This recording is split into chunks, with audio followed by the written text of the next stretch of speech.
Hi there, welcome to our Gradient 101 webinar series. The bit.ly link for this session is in the bottom left corner of your screen. And these are 15-minute bite-sized training sessions for teachers with the opportunity for Q&A at the end, and they are recorded. This is our customer experience team that facilitates these webinars. My name is Katie Selstrom. I'm the Director of Customer Experience. And our email is there for you and phone number in case you have any questions to follow up with the content that you see here today. Let's jump into today's topic, which is sharing common assessments. We'll follow this format of walking through step by step of how to create and share common assessments. I have some pro tips for you around different sharing scenarios that you may encounter, and then there's some extra credit options for you. Let's get started with the step-by-steps. So a great way to think of using Gradient with common assessments is to create template assignments that you know all of your staff are going to be able to reuse. On the screen here, you see an example of a template assignment with just 5 quick questions, one being multiple choice, another being a fill-in answer that's expecting a word, could also be a numeric answer. And then 2 questions that have students rate their understanding or reflect on their learning, and 1 open-ended response area. So this template I've labeled as an exit ticket, but you could use it for many other purposes, such as a warm-up or a quick review, check for understanding, all different words for saying formative assessment that you can do in the midst of a lesson or at the end of a lesson or to start off a lesson. So this is one way of thinking of common assessments in Gradient. Another is the standard way where all of your team have come together to create a midterm or a final or some sort of project or assessment that you want to use, probably more as a summative tool, but could be formative as well. Either way, creating these assignments and then cloning them and using a naming convention is a great way to use Gradient along with common assessments. So down below, you can see a quick picture of what it could look like to use a naming convention. This is an example from one of our current clients that has an amazing common assessment system where they have one user in the subscription that creates the assignments or assessments for the entire staff for the year. And so they're using a naming convention with the school year, the course name, and then the type of assignment that they're working with. So that's a suggestion for you as well. And each year, if you plan to revise your common assessments, you have the option for changing that naming convention, cloning your assignments, updating the year possibly, and moving on from there. So let me jump into Gradient to show a few of these options, just to give you some ideas.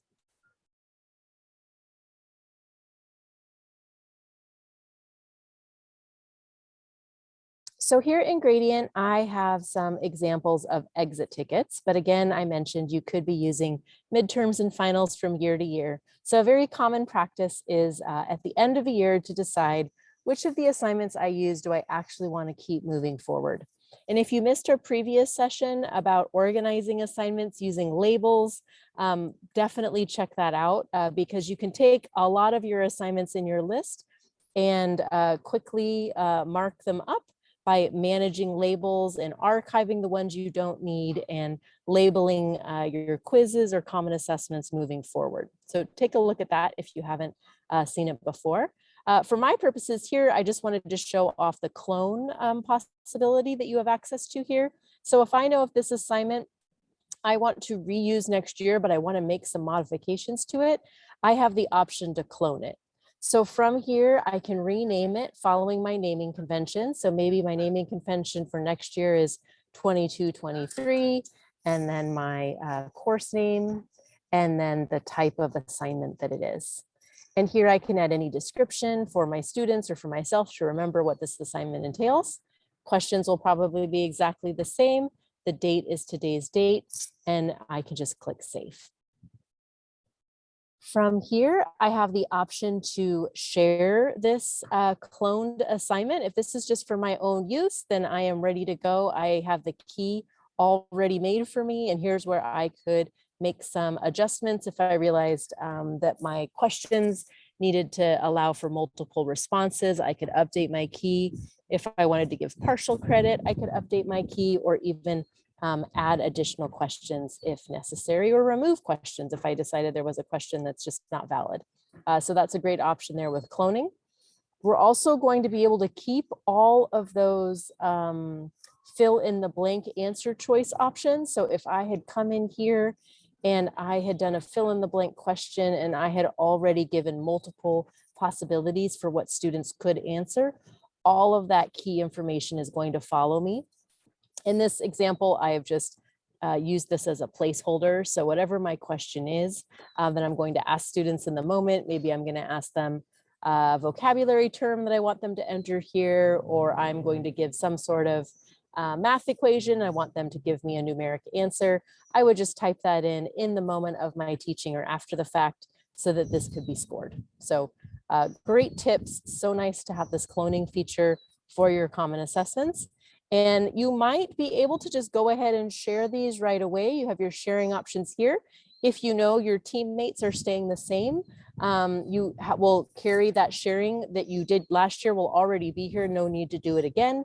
If you have new teammates, you might want to wait till your rosters are all ready so that you can add them when they're available.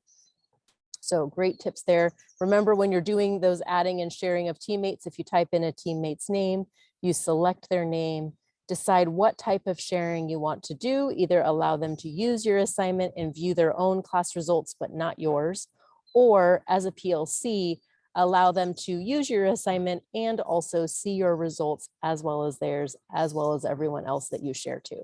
So those are the two most common sharing options. You pick what sharing option is going to work for you, and then you have to click this add button. Don't move away from this page until you've clicked add. And now that you see the name of the person you shared to and the type of sharing that you've done, you can go ahead and click done. And if you decide, whoops, I don't want to share with that teacher anymore, that teacher's no longer part of my PLC or doesn't need access and I want to clutter up their assignment list, I can just choose stop sharing at any time, and that will remove the sharing from the assignment. So I'll go ahead and click done there, jump back into our presentation real quick. So some pro tips for you. There are different ways to share assignments in Gradient. This is especially important for common assessments. You have a lot of different scenarios. So if you're sharing with an individual teacher, I just showed you some methods for doing that. You also have a link here that's going to walk you through how to do sharing to teachers. And there's some options if you're going to share across schools, some additional associations you need when your account is set up, but you can work with your system admin to expand your access or association if needed. You also have these options for sharing to groups. Sometimes there are teachers that don't have access to a class via rostering, but you still want them to be able to see the data or be able to print forms or set up your online testing windows. So there's a nice video here for using sharing along with teacher groups and class groups. You can check those out. The video is also embedded here. And we have some quick guides for you as well. So if I click on a quick guide, oops, let me back up. These quick guides are linked so that you can jump right into the PDF example and then download it for your own use. There's examples for sharing with a co-teacher or a substitute teacher, and then also some other scenarios that we find to be happen quite frequently with test proctoring and other types of common assessments. And then lastly, for extra credit, there are some tips again for cloning. And along with common assessments, there's usually a common analysis of the data. So you might want to take a look at performance bands. Performance bands are the way that Gradient allows you to look at the data after the fact.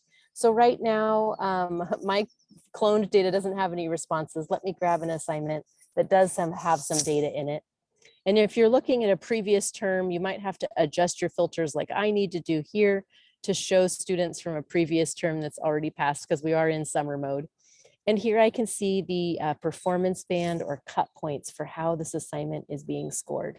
So performance bands are a feature that you can set up to apply to any assignment. I have a drop-down list here so I can toggle between different ways of grading and scoring and looking at this data.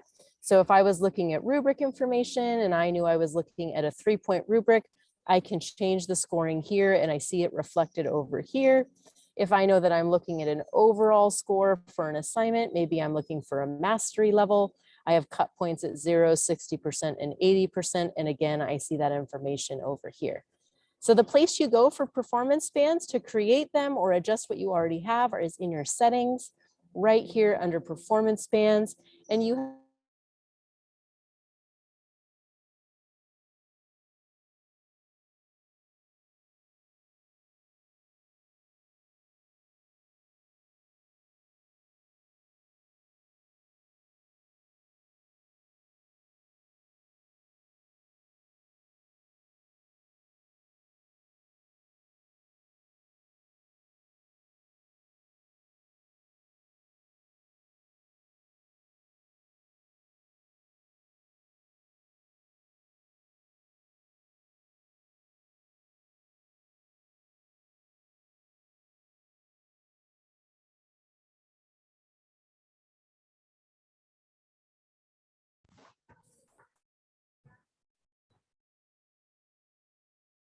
looks like I lost my Wi-Fi for just a moment there. Hold on. Jump back in. There we go. So exit tickets are another great way to think of common assessments. The common assessments can be in that formative format. And there's a whole exit ticket training that we've provided to you with the links here, as well as previous sessions we've done with Smart Sessions to prepare for PLCs and for sharing. So if you need a little bit more detail than what I covered here today, or you're in a different role and have the ability to set up some of these features, please take a look at those resources. So thank you so much for joining us today. I hope you learned a little bit more about creating common assessments. You do have access to our previous GradeCam 101 sessions that were ongoing through the 2021 academic year. And then you also have access to all of the ones that we've done since January in the 2022 season. So feel free to access any of the topics that you've missed. And if you have any additional questions, reach out to our support team. Thanks so much for joining us today, and I hope to see you again soon.